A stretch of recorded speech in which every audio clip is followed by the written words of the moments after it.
The signal was weak, barely a whisper against the static of deep space. Raiden almost let it go. He had been flying for 11 hours through a stretch of space, so empty it did not even have a proper name on compact charts. Just a reference number and a note that said low traffic, minimal interest.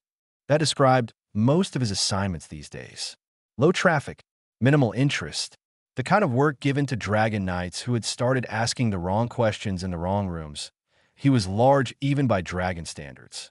His scales had gone from deep red to a burnt, almost black color over the centuries.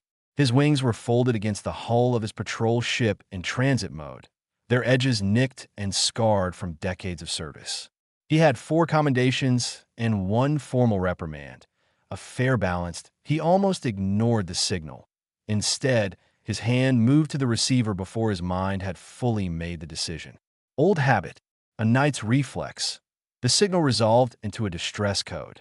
Colony class. Civilian. The kind that meant families, not soldiers. That he changed course. The wreck appeared on his scanner 30 minutes later. A mid-range colony transport. The kind that carried 200 people from settled space to frontier worlds where the soil was new and the rules were still being written. The hull had been torn along the port side.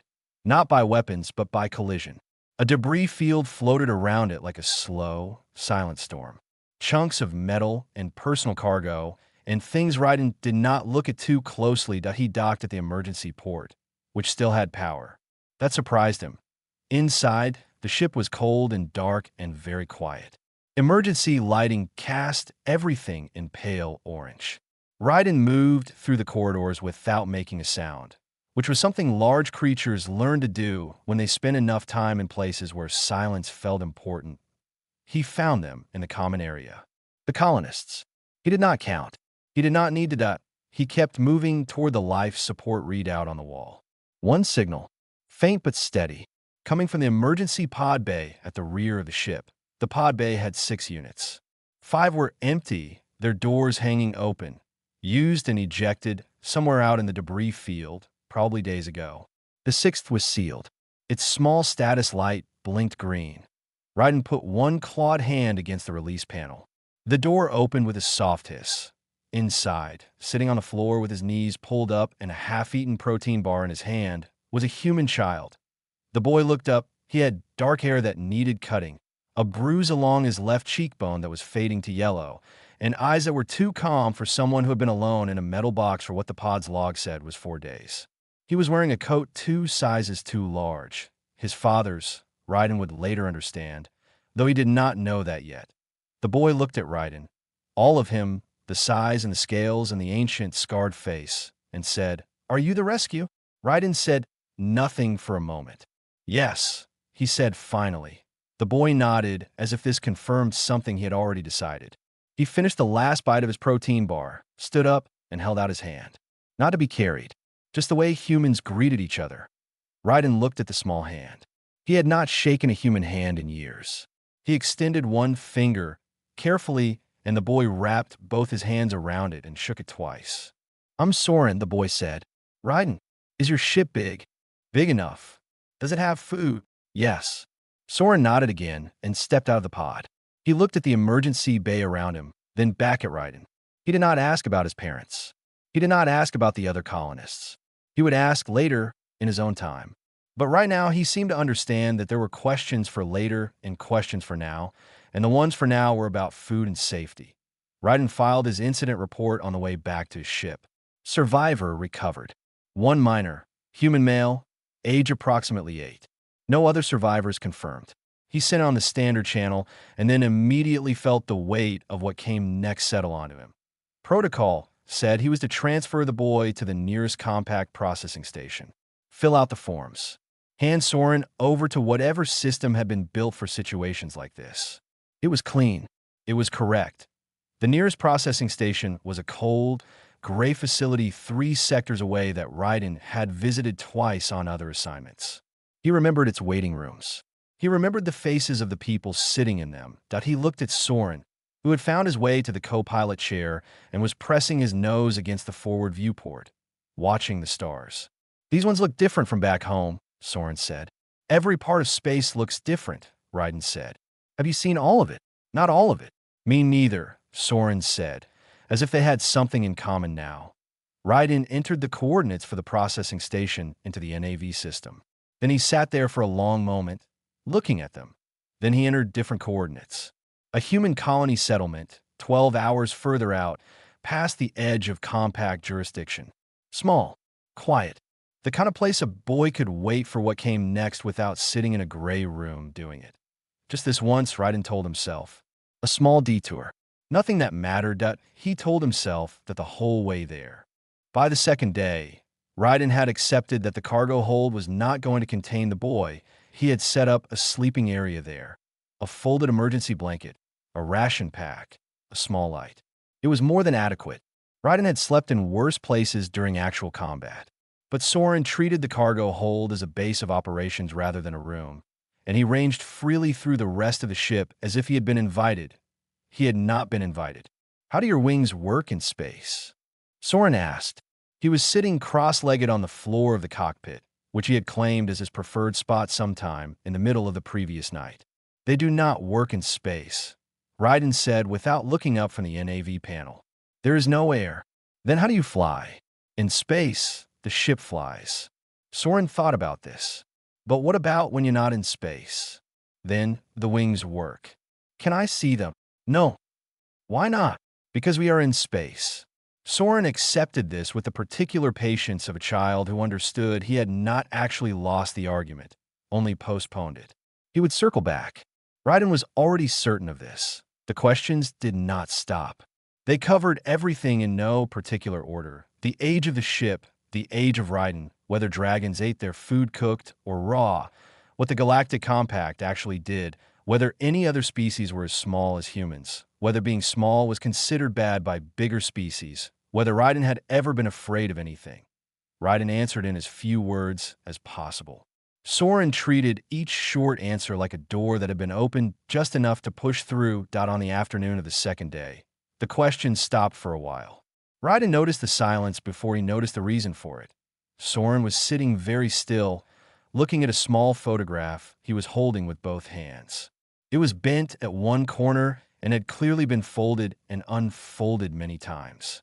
Raiden did not ask about it. He kept his eyes on the instruments. After a while, Soren said, "My dad used to say that space looked like someone spilled salt on a black table." He said it simply, not like he was inviting conversation. More like he was setting something down where it could be seen.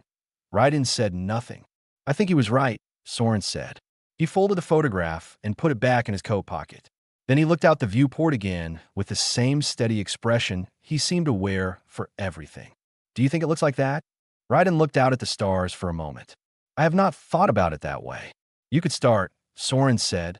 They said nothing more about it. Soren pulled the emergency blanket off the co-pilot chair, made a nest out of it, and fell asleep within the hour. His breathing was slow and even. He slept the way people slept when they felt safe, which was something Raiden noticed without knowing what to do with it. Raiden watched him for a moment. Then he looked away. He pulled up his comm system and opened a private channel to Aldrich. His oldest comrade, a grayscale dragon knight who had served beside him for the better part of 2 centuries, answered on the second pulse. "You were late on the patrol log," Aldrich said. "I had a detour." "What kind of detour?" "Colony wreck. 1 survivor." A pause. "And you transferred the survivor to processing?" Raiden did not answer immediately. The pause told Aldrich everything. "Raiden, the processing station is a gray room with plastic chairs," Raiden said. "The boy is 8 years old." "The boy," Aldrich repeated. "You have a name for it." He told me his name. It would be strange not to use it. Another pause, longer this time. Raiden could hear the low hum of Aldrich's ship on the other end of the channel. Then Aldrich said, carefully, "Where are you taking him?" "Dravani Colony Settlement. Outside primary compact range. He could be registered there with human administrators. That is 2 days outside your patrol route." "I am aware. And when you arrive, I leave him." "I filed a report." "It is a small deviation." Aldrich was quiet for long enough that the silence had its own weight. When he spoke again, his voice was lower.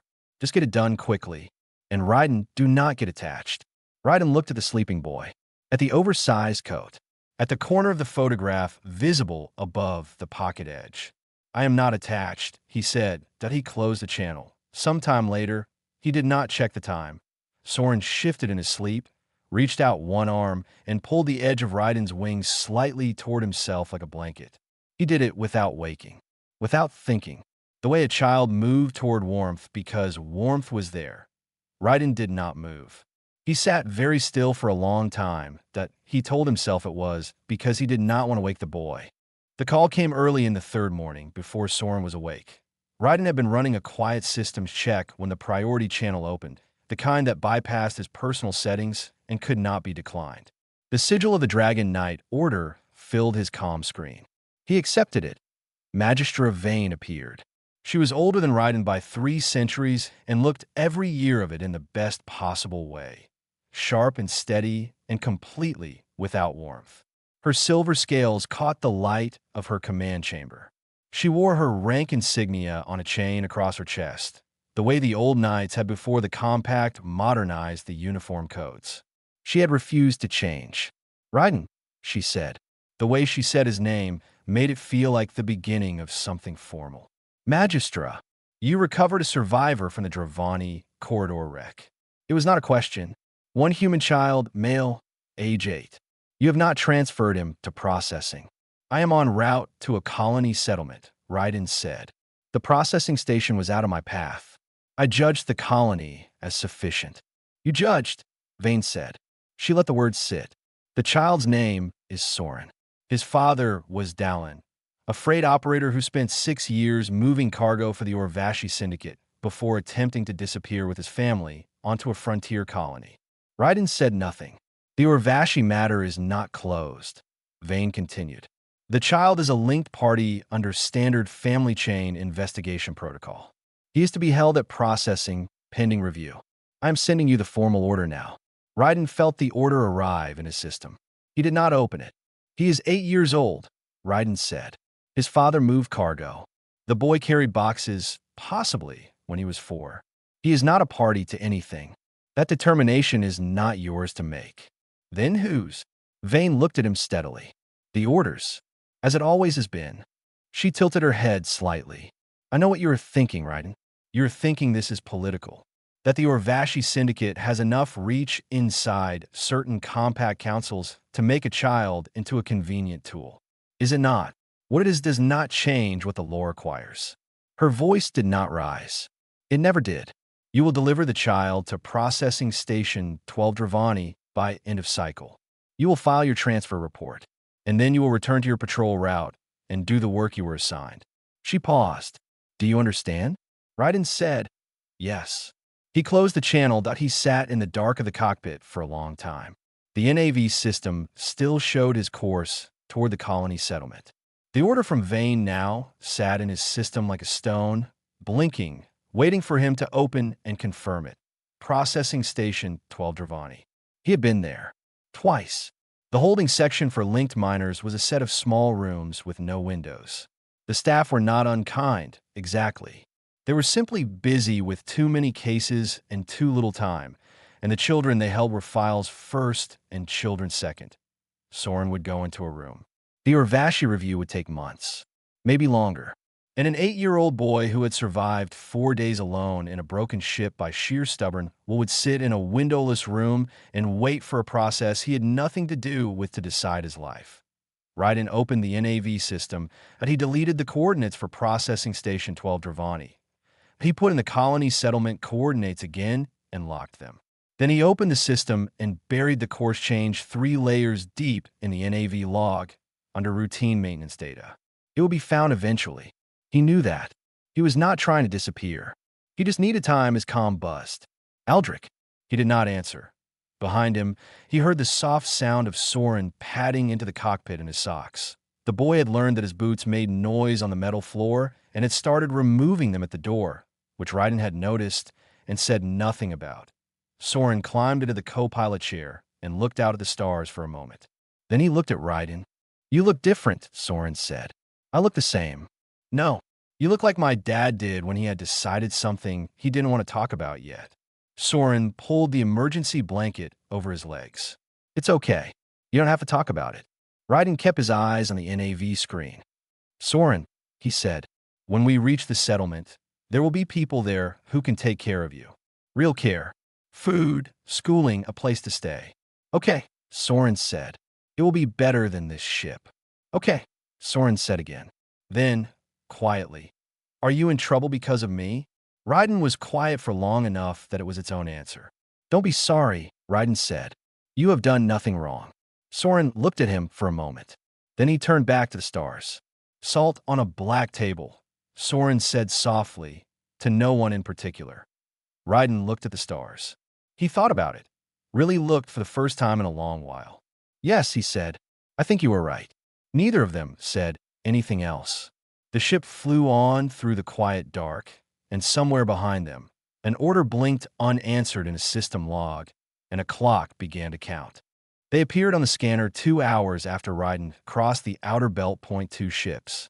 Dragon Knight interceptors, faster than his patrol vessel, lighter, designed for pursuit rather than patrol. They had been waiting, which meant Vane had anticipated the course change before she even made the call. She had prepared for the possibility that he would not comply. He should have expected that. He had been a knight long enough to know how she worked. Raiden did not change speed. He had not tried to run. Running would cost time and fuel, and in the same way regardless. Instead, he calculated the distance to the colony settlement, and then calculated how fast the interceptors could close that GAP.IT was close. Not impossible. Closed, he turned off all non-essential systems to reduce drag.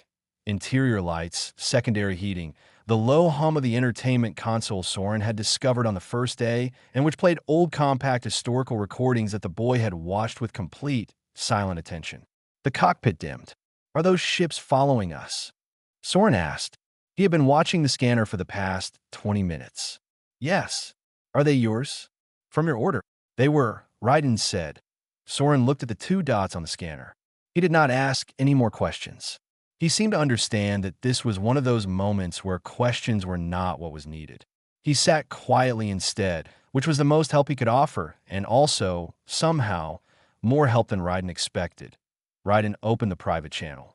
Aldrich answered before the second pulse. You did not answer my last call, Aldrich said. I was busy. Vane issued the order. She was clear. She was, Raiden agreed. Silence. Then, 2 interceptors, Raiden. She sent 2. I see them. One is Cadet Orvin. He is young and wants to prove himself. The other is Commander Set. You know Set. A pause. He will not hold back. I know. What are you doing? Aldrich asked. His voice had dropped. Beneath the question was something more complicated. The voice of a friend trying to understand rather than an officer delivering a warning. Really? What is this? Raiden watched the scanner. The 2 ships were closing slowly, pacing him rather than rushing. They were herding, not chasing, trying to force a course correction back toward the processing station. The boy's father moved cargo for a syndicate, Raiden said. He is dead. His wife is dead. His son was alone in a broken ship for 4 days. And the order wants to put him in a holding room, so he can be used as a negotiation chip in a case that has nothing to do with him. Aldrich said nothing. Is that the law? Raiden asked. You know what the law says? I asked if that is what the law is for. Long silence. The interceptors were still closing. I cannot help you, Aldrich said finally.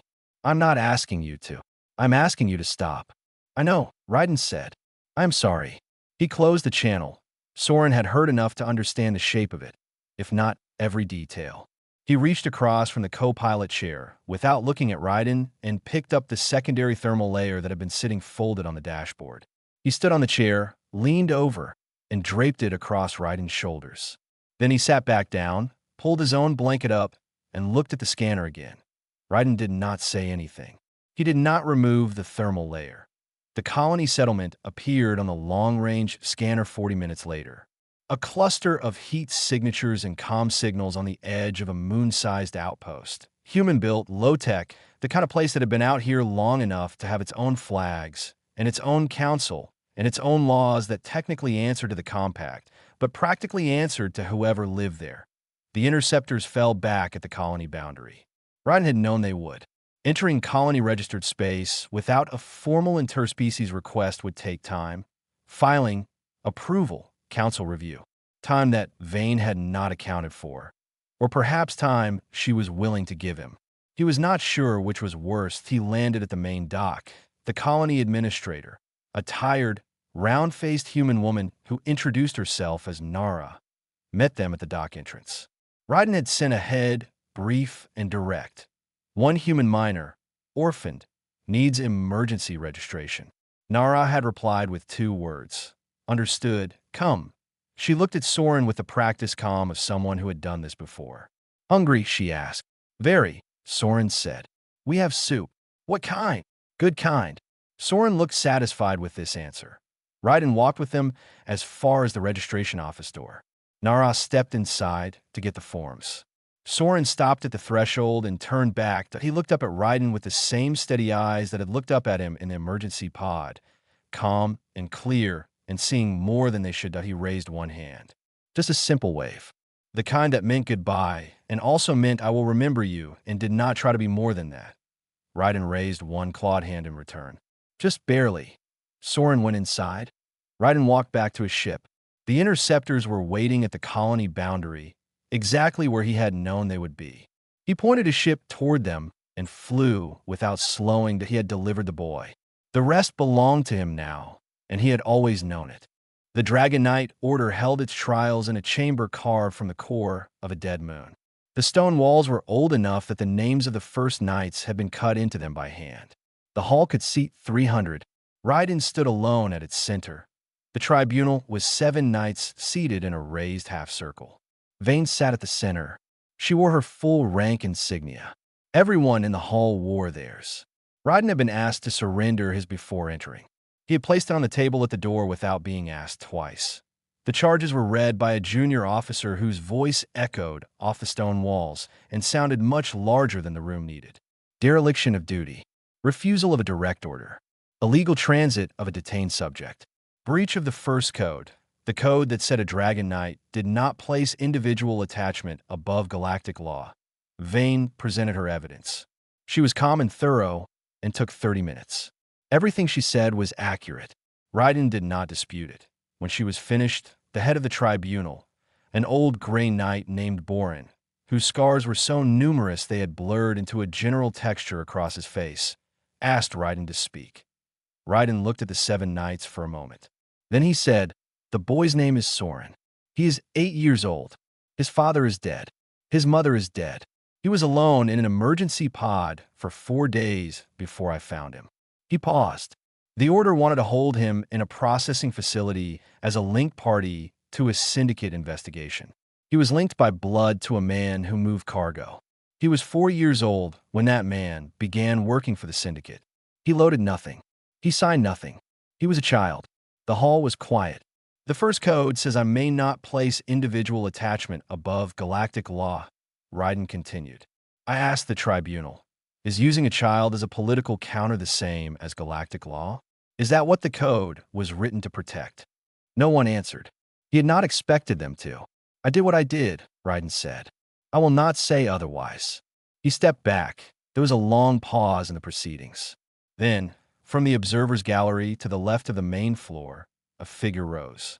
Delegate Oris, a small, careful non-human from a species known for precise legal reasoning, held up one hand.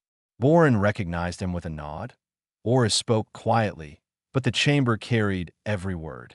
He said that during the brief period between Ryden's detour and the current trial, the colony settlement had received Soren and formally registered him.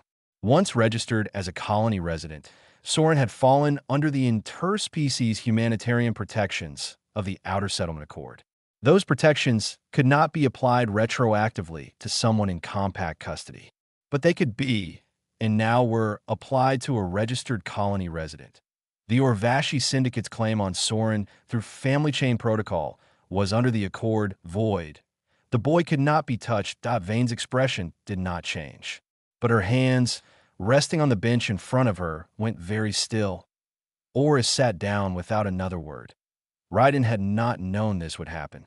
He had not planned for it. He had simply needed to get the boy to a safe place before the interceptors reached him. The legal consequence had unfolded on its own, the way water found a path through stone whether anyone intended it or not. The tribunal deliberated for 40 minutes. Raiden waited in the side corridor. Aldrich was there. He had been there since before Raiden arrived, standing in a way that old friends stood near things they could not stop but refused to be absent from. They did not speak for most of the 40 minutes. Then Aldrich said, "You knew what it would cost." "Yes," Raiden said. "Did you know it would also make him safe? Permanently?" "No." Aldrich was quiet for a moment. "But you would have done it anyway." Raiden did not answer. Aldrich let it be. The tribunal's decision was delivered in the formal old language of the Order, a series of measured phrases that had been used for centuries to mark the end of a night's service. Raiden stood at the center of the hall again and listened to each one. Guilty on all charges. Stripped of rank. Stripped of patrol territory. Stripped of standing within the Dragon Knight Order. Not imprisoned, but no longer a knight. Borin looked at him at the end and said, in plain language rather than the formal tongue, "You served for 2 centuries, Raiden. The Order is sorry it comes to this." "I am not," Raiden said. He walked out of the chamber. The stone walls and their carved names passed on either side of him. He did not look at them. He had always found the tradition of putting names in stone slightly self-important. Lives were not made meaningful by being cut into walls. They were made meaningful by what they chose when the choosing was hard. Outside, in the cold corridor, Aldrich fell in a step beside him. They walked in silence for a long time. "The Order lost a good night," Aldrich said finally. Raiden said nothing. The corridor opened into a wide docking bay. His ship was where he had left it, still his, at least. They had not taken the ship. That surprised him, briefly, and then he realized it was probably Aldrich. He looked at his oldest friend. Aldrich looked away, which was as close to an admission as he would ever make. Raiden walked to his ship. He did not look back. 6 months later, Raiden was somewhere in the Dravani Belt, moving a shipment of building materials for a mining outfit that paid on time and asked no questions. It was honest work. Quiet work. The kind that filled the hours without requiring anything from him except competence, which he had plenty of even without a rank or an order at his back. He had repainted the ship, different colors, simpler markings. No order sigils. It looked like what it was now, a private cargo hauler with scuff marks along the lower hull and a navigation system that was due for an update. He had not spoken to Aldrich in 3 months. Not because of anger, just because silence was easier than figuring out what words came next. And neither of them had found those words, yet that he was running a systems log check when the proximity sensor gave a single short pulse. A small shuttle, civilian class, was requesting docking permission. No registered ID that matched anything in his current client list. He almost denied it. He opened the channel instead. "This is a private vessel. Who is requesting?" A pause. Then a voice, young, a little formal, the kind of formal that happened when a child had practiced what they were going to say. "It's Soren."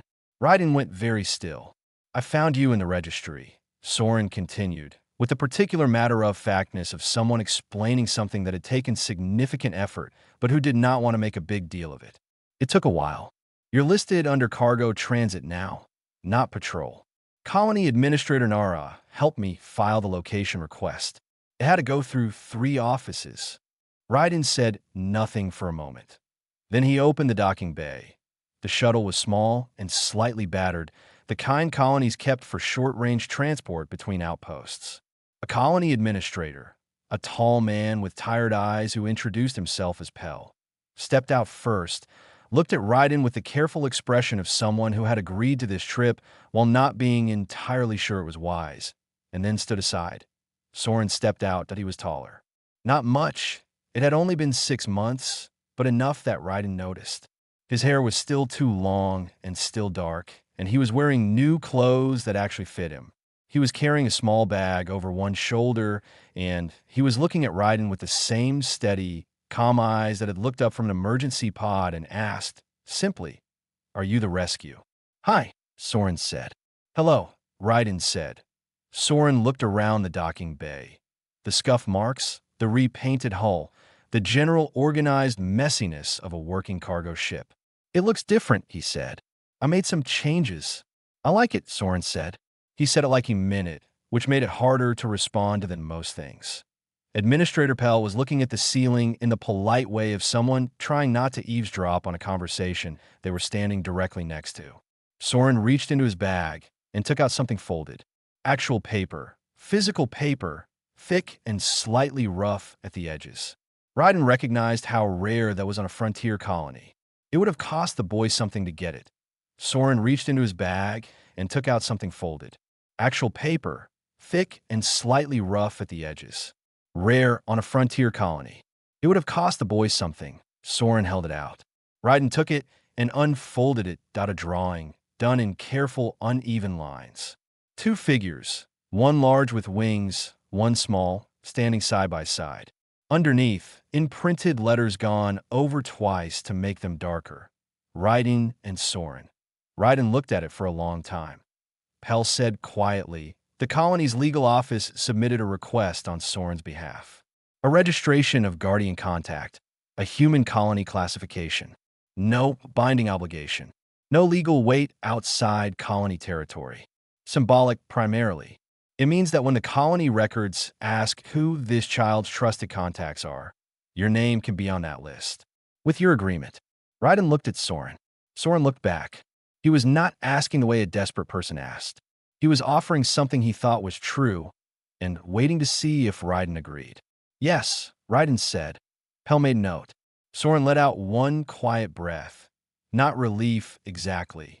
More like someone who had been carrying a question for a long time and had finally put it down. They stayed for 2 hours. Soren explored the ship the way he always had, with questions and no sense that any corner was off limits. Ryden answered. The silence between questions got shorter each time. When the shuttle was ready to leave, Soren stopped at the docking bay door and raised his hand in the same simple wave as before. The same gesture from the colony settlement. The first goodbye. Ryden raised his hand in return. After the shuttle was gone, his comm crackled. Aldrich's voice came through, quiet, like a door opening after a long time closed. The Order lost a good night, Aldrich said. The same words from outside the trial chamber, 6 months ago. But they sounded different now. Not like an ending. Ryden looked at the drawing. He walked to the instrument panel and placed it in the one small empty space that had always been slightly awkward to fill. The space that had seemed like it was waiting for something that was not a dial or a screen that IT fit exactly right. He had paid the price. Every coin of it. And for the first time in centuries, the debt felt worth carrying.